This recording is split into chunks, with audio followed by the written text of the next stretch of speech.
All right, today we're on the fourth part, which is reposition yourself. That means if you were in this position and it wasn't working, reposition yourself. You know, you may be seeing yourself side by side with world's biggest problems, the most unmovable mountains that seem grim and dismal, like you have no chance at a better tomorrow. You know, you're like, sister, it's easy for you. Look at the beautiful place you're in. My place is so dark and hard and difficult. Okay, well, today's message is for you. The reality is that we are children of the Most High God. We're His kids. And Ephesians 2:6 says that God has already raised us up with Jesus and seated us by Him in heavenly places. You know what I love about that? It's past tense. It said God has. That means, friend, He has already picked you up from where you are and put you in an elevated place next to Him. Not just in a beautiful tropical island, but next to Jesus. That's where you're seated right now. You may not feel like that, but that's reality.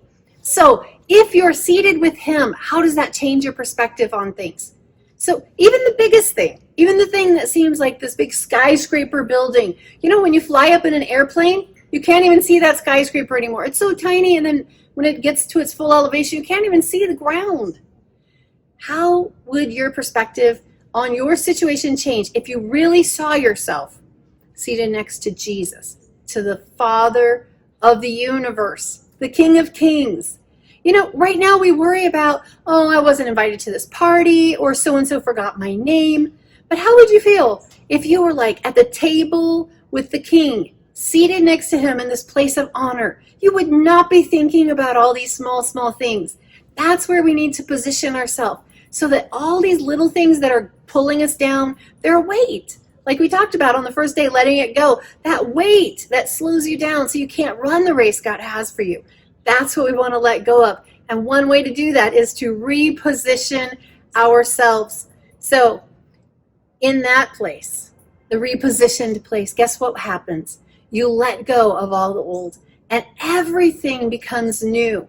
All the important things that God says about you, you can see those things when you're in that place. You know, sometimes we have a magnifying glass out and we're looking at all, oh, I have a new mole. Oh, I have a new birthmark. Oh, another scratch. You know, all our flaws, we're so quick to look at those under the microscope.